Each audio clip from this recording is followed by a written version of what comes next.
Hello and welcome to another episode of the Two Cent Owl, Build a Game Edition.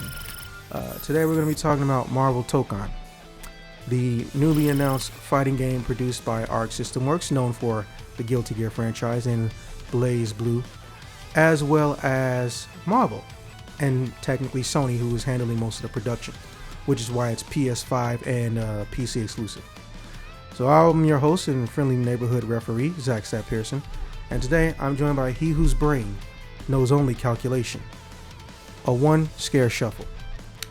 My brain size is immeasurable and my depression is high. Not touching that one. Definitely some issues to unwrap there. For those of you who may notice that there's a format or audio quality change, it's because, well, me and Scare Shuffle decided to link up in the real world. You know, that place on the other side of the controller. So, the audio is going to be a little bit different. The mic quality is still going to be good. Don't bullshit me. But he's going to have higher quality than normal. So it makes it easy to recognize how much he sounds exactly like Michael Cera, a.k.a. Scott Pilgrim. Give me a break, man. No. And as long as you don't publicly accept it when I say it, you are not getting a break. In fact, you will be the opposite of a Kit Kat. Anyways, so not much is known about this game. Everybody's making speculation videos, which, hey, more power to you. I know Max is losing his penis over this shit. But we're going to do something a little bit different. We're not going to speculate on the combat style and how many characters maybe, who's the shoe-ins, which, again, all of that's fun. Might do that in a later video. What we're going to do is talk about what do we want to see changed and different as far as tag games that involve combat and Marvel. Because, they got that ridiculously high pedigree despite always having extremely broken-ass issues. Look no further than every single title. So, first thing on our list is one of the easiest ones. Who are the top 3 people you want to see? Because you got to do it. Who are the top 3 people you want to see in the base roster? So yeah, I'm going to start off by asking Scare, who are your top 3? All right.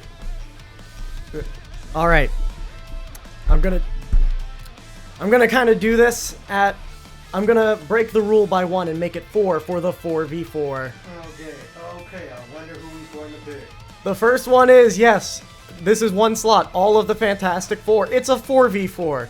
If they don't, they failed at the mission statement. They use the blue 4 in this 4v4 now. Exactly. Like, you're trying to say something, motherfucker.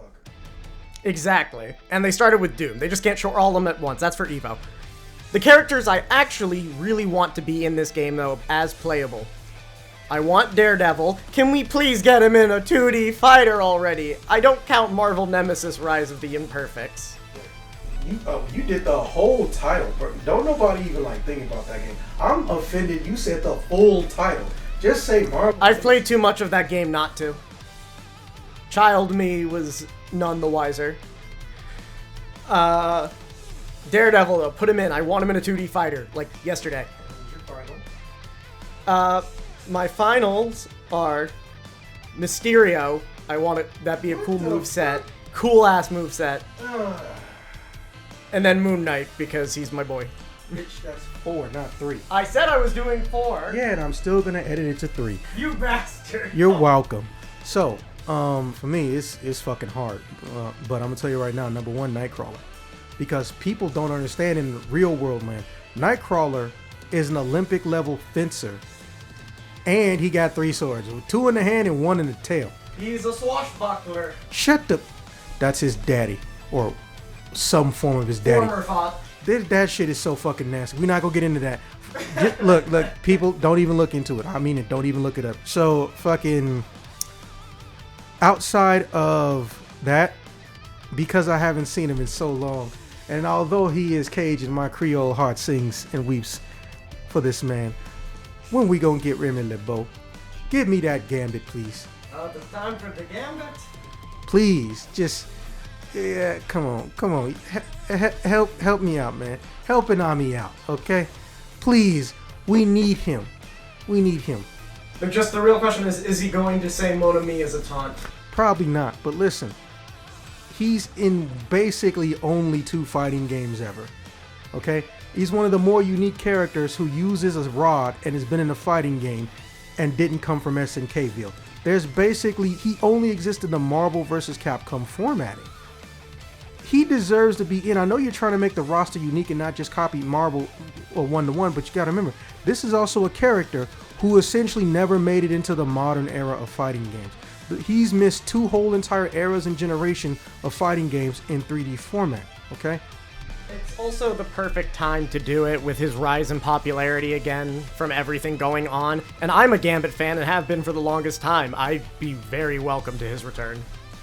Also, we don't know how long it's taken him to make these models. I did think it was stupid as fuck when they said it would take him 3 months with the Guilty Gear models in their old way they used to do it back in like 2011. No one knows if it's still like that now because no one thinks to ask, but I'm still curious.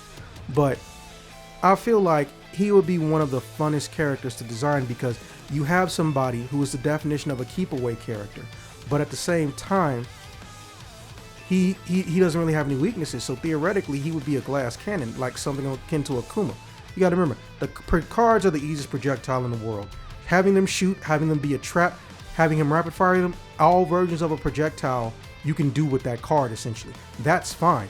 But the rod though, remember, he can basically fight like Donatello if he wanted. He can thrust kick you from halfway across the screen, or he can keep back, go into some type of stance. That's the main reason. I want to see a stance character in this game, and he could be the perfect one.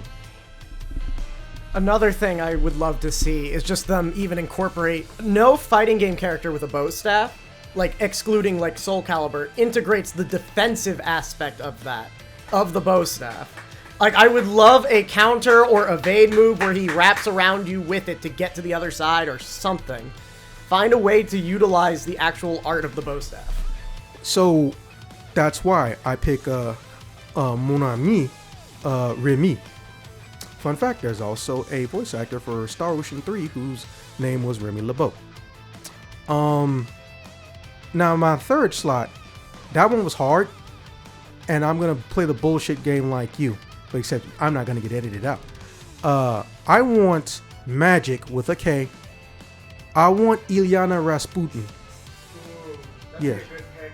Yes, I want Ilyana Rasputin, which Americans say, but it's just Putin with a prefix in front of it. God damn it!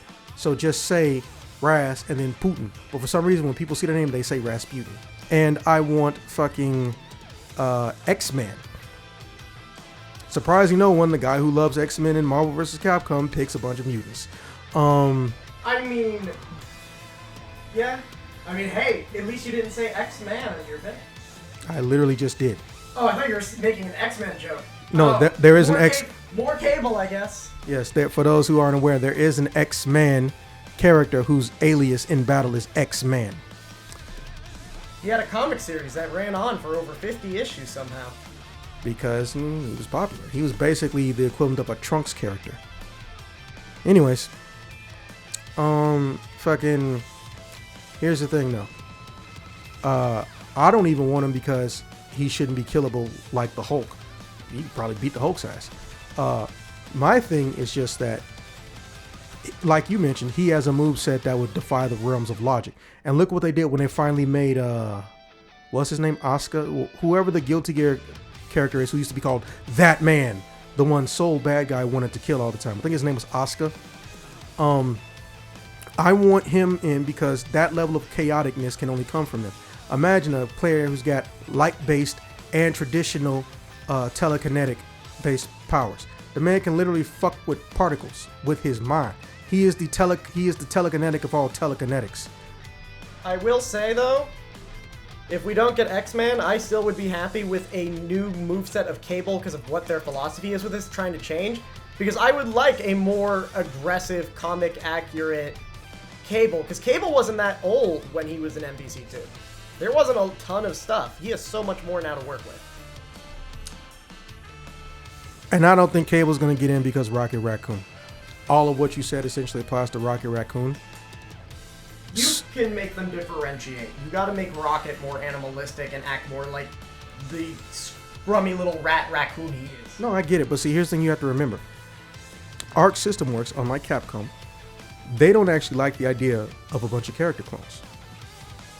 So, it's almost likely none of the characters are going to play exactly like any other iteration, especially that they didn't make, or going to be a copy of someone already in the game. At best, they might even just be a skin, because that's just how they work. People keep forgetting it, but Capcom started all those fighting game character clones, and to this day, they're still some of the only ones to do it. Most people have if they're the main character, there's a good and evil version of them. That's an expected. But they're the only ones who, like, they won't stop. But you see what I'm saying? Like, all these Hado Shoto clones, as they like to call them, they're all based on some iteration of reused shit. But yeah, X-Man would make no sense. He could play like a Green Lantern form shit with his mind, and then he could also just be hitting you with super strength and flying across the screen and teleporting and shit and not care about it. Or he could literally fight you, be a long ranger, pick up shit off the ground. Or he can have stances like I mentioned. I don't love stance characters like that, but I feel like this is a game that would benefit. I think it would be kind of weird to make him a stance character. Could you? Yeah, but I think it'd be a little odd. That's it for that. Now the second part is formats. Now, they heavily implied in the interview documenting the existence of this game, which they released right after the trailer. They stated that essentially they are using multiple combat formats for the 4v4 representation, meaning that instead of just say one character is a point character with 3 assists, there might be a format where one person or 2 people can control one character and 1 assist, or it could be a situation where you can control less characters, or maybe you can switch out permanently to another character, which I'm pretty sure we saw in the trailer. We don't know what. We just know that however you control these characters as one person, there's multiple ways and formats to do it. So I'm going to pass the mic back to Scare again, and I'm going to figure out what formats he would like to see the combat take. And remember, you can have more than one. Just don't take more than 8 minutes. Yeah. Personally, I don't have a want, more of a what I think they're going for. May not be one-to-one, but I think they're taking a Skullgirls approach. The weird difference was you could still have assist and people called, except the difference was you could either choose 1, 2, or 3 characters, and it didn't matter. What would change is the amount of health, the power, but you still were limited to that many for assists. I think they're doing the same premise for this game, for the 4v4, where it's like you can choose how many characters you have that are just assists and adjust the power levels accordingly, and you have 2 playable, or anything like that. Or it's you choose one or the other, where it's 1 fighter, 3 assists, and you kind of can pick a certain amount. So think like a scroll screen of how many characters, how many assists, power level type of deal between characters. Like, maybe not that last one, but you choose the amount on either one and your stats adjust. That's what I think is likely the type of direction they're going. Okay, now for me, I got 2 formats I'm kind of sort of experimenting with. So as y'all just saw on the screen, or you're going to see throughout the video, you see a little orange particle light come off the characters. When you see that happen, it means that a different character is now in control. If you see a green spark, it just means an assist is coming out, right? Instead of that orange light going from one character into another. It's basically a visual representation of, hey, you're changing which character is going to stay on the screen, okay? So what that tells me is that you can come in with an offensive or defensive move like a Storm Super combo, and then decide once they're already and they're doing their move, hey, I'm going to take complete control instead of them having to go out and be an assist. I think, and I can't stress this enough, that's their base format. That's the one that's going to be default, the one that they're going to put in the demos when people start playing them in, I think it's August, they said. That's what I think they're going to do. They're going to do the manual character change option based on what assist you call out, or what assist is, or what button you press after hitting the switch button. So instead of it being 4v4 per se, maybe there's 1 HP bar and only the character in the front is the lead. Or there is multiple HP bars, but the energy doesn't change. So if you bring out a character who's got low health, they still at low health when you bring them back later on and shit. No recovery. Now the second format, this is speaking to more of the Dead or Alive side of my brain, and you know, the Marvel Infinite. Because I don't know if people remember, but even though Capcom was getting mollywopped with Infinite, yeah, Koei Tecmo was having the opposite issue. DOA hit a renaissance and a level of notoriety that they will never hit again. And it was beautiful because for the first time, almost everything they were doing was in sync. The advertisements and marketing weren't pissing off one demographic and pleasing another. And the game was actually obscenely good. They had good marketing. Everything was going right, but not Infinite. Infinite introduced the idea of a universal assist option, meaning your character, when they come out, their first action is whatever you chose it to be, based on if they're on the ground, you're on the ground, or in the air when they call you. Okay? That is the definition of a perfect assist, because instead of picking a handful of things, everything is essentially on the menu. Here's what I'm thinking. They put that DOA style system in, where you can choose, you can have them come out in the middle of a combo, do a particular move, but still have that infinite flavor mixed in with it, where your character, instead of just doing one move, they can do anything in their entire repertoire. Special attacks, a jump, a dodge, or even just, a straight up taunt. Yeah, or a taunt or something. Yeah, but they're doing it in a more technical degree because they can do the move, choose not to stay out, be a regular assist, so they can do the move, and you can choose to lock in and play that character. I got lock in here. Yeah, Arc system works is locking the fuck in. Now my final one, which I think is more of I think it's more generic, which is they do have a particular special attack assist, but it's mapped to a direction, and one version of it does character switch, or you can activate the character switch with or without having done an assist special attack mixed in. So I think they might do one of three formats. Also, as an alternative, as a side note bonus, I think they also might do an online 4v4 where it could literally be 4 people or 8 people controlling one character in a 4v4. However, your assist might be turned off, or you might not be allowed necessarily to use the assist in the same way. So yeah, 4 different formats for me, and one alternate for our good buddy Scare Shuffle. The sad truth of the matter is, as much as I want a lot of these things, I've just come from fighting games. I've just lost all expectation of any mode that after the first few months people are going to play. And it makes me sad to say that, because like in MK9 I loved the tag team mode where like you could have a friend on the couch and you switch out characters and like coordinate switching in and out. I miss that mode so much. But there's so many modes like that in fighting games that you just love to play, but after the first few months you're never going to find someone online. That takes me back to my Soul Calibur and Dead or Alive days, man. Dead or Alive always had more than just 1v1 or 2v2 in there. Then you get to 6. Man, no, I'm not even gonna get there. I'm gonna start getting in my feelings like Emery Reigns be doing, man. I totally empathize with that guy. There was so much potential with DOA, and then we get to 6 and they said, nah, let's shit on everything we built up. Anyways, oh yeah, modes. Yeah, so listen, I know we all know this by now, but fighting games do not live and breathe by people who play them professionally. They live and breathe by, can they interest people on a fundamental level, whether they're competitive or not,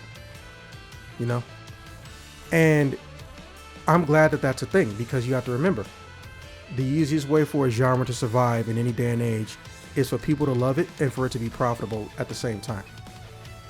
And I think that's where we are. There's a lot of people that bitch about, hey, they shouldn't have all these other modes, they're unnecessary, blah blah blah. Well, guess what? No one asked for your opinion, first off. Secondly, fuck you. It's a video game. People are supposed to be able to enjoy it and have fun and be entertained. And if they don't want to conform to what you find fun in the game, shut the fuck up and let them enjoy it.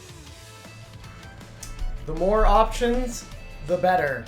That is how my general philosophy when it comes to game making and game design. The more options for the player, the better. Yeah, and I totally agree. But also the fact that fighting games have even gone out of their way to be so open with new people, because almost no genre does that. Almost no other genre says, hey, we specifically are designating and targeting modes that are going to bring people into the genre, not the game itself. But anyways, kudos to the unsung heroes over at Capcom and Namco Bandai aside. Special shout outs to Harada. I want a legitimate story mode, and I don't mean like, oh, here's a small cutscene before a fight with this character. It's usually a box of text. Here's another small cutscene with shit for these characters. Here's a small box of text. I mean, be creative with it. Make it a choose your own adventure situation. Give me different endings. They can all be canon. They don't have to be, oh, when we save the world at the end. Or you can make it easy, normal, and hard, and the story mode when you get to hard, it's just a combination of all the states from easy and normal mode and some extra shit. There's so many things you can do. Another good mode, survival. It's a classic, but it's been dying off. I think Street Fighter V was the only fighting game after 2015 or 2014 to have a survival mode. Not time attack, survival mode. Furthermore, I also want a stat mod mode. Like, oh, we can play these characters, we can fight these characters, and the more we level or train with these characters, we unlock special modifications that is only in this mode. You don't have to make no new animations, just make it so my stat for my defense gets higher, my stat for my attack power gets higher, and I have the option of possibly fighting people who are super modified, like they might have double speed, triple attack, or inability to, I can't block them. You know, it's not hard. It's one of the easiest things you can do. You could have a computer generated stat options. Generate 100 of them. Tell them it can do 3 at a time. But once you get to certain levels, change how strong they are. Oh, 5% attack increase at this level 1 if the character's level 1. Character's level 200, nah, fuck that. 70% attack increase. It's almost your turn, don't worry. No. Yeah. And honestly, you don't even have to give me no big things for it, but maybe an alternate color scheme or the ability to create a color. Bro, I need to have things to be able to access after I beat the original game. Like, what can I unlock? Don't get me wrong. Yes, it is cool to see art stuff. But guess what? I would prefer something different. Like, maybe I can now get a special costume because I got this far in the game. Maybe now I get the option to reskin my character with stuff that's in the game. Like, there's so many options. So yeah, those are the modes that I want to do. Your turn. Well, I have a couple things. One, as for the stat mode changing, there's a lot more that goes into that than you would think. Yes, I know. I'm not saying it's easy. What I'm saying is it's generic enough to where they could easily figure out how to do it well. Yes, that I would agree with.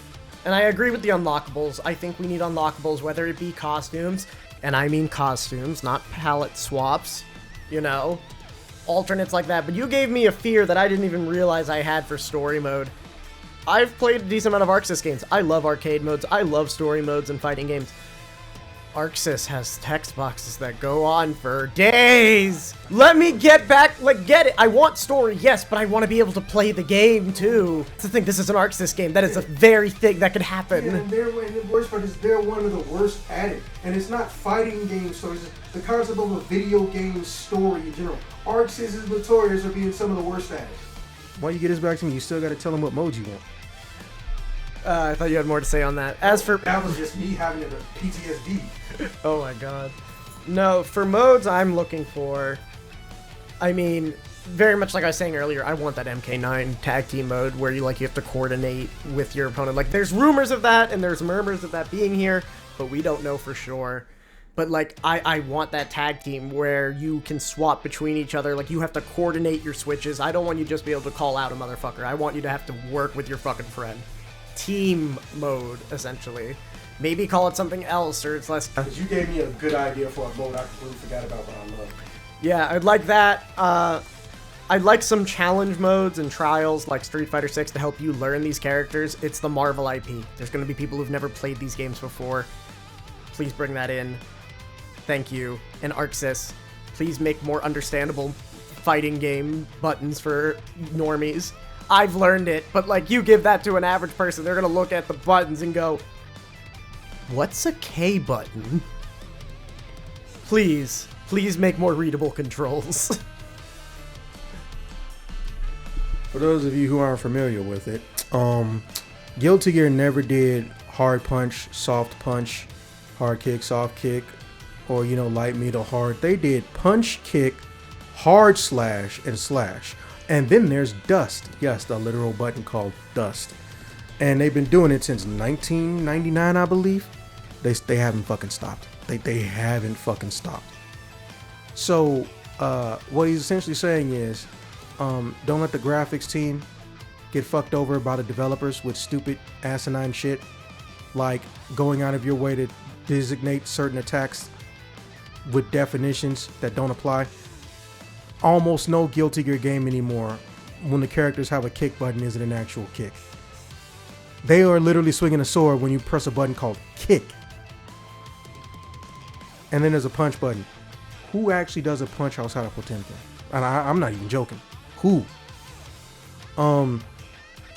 I get it, and I want it to be super simple because, as we all know, you want to make a complex combo. You don't need to have complex controls. You just need to have skill and a good coding at a bare minimum. So yeah, and now for that extra mode, he made me think about fucking what we would call boss mode, but what the MMO world calls raid mode. Bro, literally once a week, or have a generic list of characters who are at a boss stat level, meaning that they have like some crazy stats like triple HP, triple defense, triple attack, double speed, half the fucking frame count on their special attack shits, and we all have to collectively fight that motherfucker. You know, if we can't all be out on screen, okay, that's fine. But think of it like the Galactus fight. Literally, the Galactus fight from Marvel vs. Capcom 3. Galactus takes up one whole side of the screen, and then you got players collectively trying to beat the shit out of him, but they got ridiculous ass techniques. Oh my god, that would be so fun. You want to add something? I have ideas. Go ahead. You could do shit like do a Thanos like Infinity Gauntlet event where it's like you have to beat the different versions of the boss, and like each week you do a different version that you have to fight. So it's like all the same Thanos moveset, but they each have like alternate things based on that. Or there's so many like themed events that you could do with that to keep the game alive, and it'd be hard to make it visually, but in terms of actual mechanics, there are ways you can do that and make it simple and reuse assets. Yeah, that's exactly the type of shit that I mean. And then it doesn't have to be tied to the internet. You can have it built into the game, right? Bro, and then, again, make us get something for doing this shit, okay? Obviously, you know, a whole new outfit will take a ridiculous amount of time. I get it. Harada was right, which I know people don't like hearing. But you can also just have accessories or modifications that can go to... No, Harada was just saying that one of the things he regrets most about game development in the modern era is alternate costumes. Because not only do you have to make the costumes, that's the easiest part. They have to play test the costumes over and over again doing the exact same shit. So one character who can function, and if they're play tested, I think someone mentioned to me later on, if they're play testing outfits, that's almost an extra 4 months of work because you have to do it for every single character. And they got some of the biggest rosters on record for fighting games. So that's what he was complaining about. But yeah, please just give me something to do, because it'd also be cool if they had the self-learning AI shit, because that's one of the coolest things about Tekken. No matter what happens in Tekken, if I go fight that thing for about 2 hours, the skill's going to come back way faster than if I just tried to brute force it or go in training mode and hope I remember things. With that being said, this closes out our next trip down the 2 centile. Peace.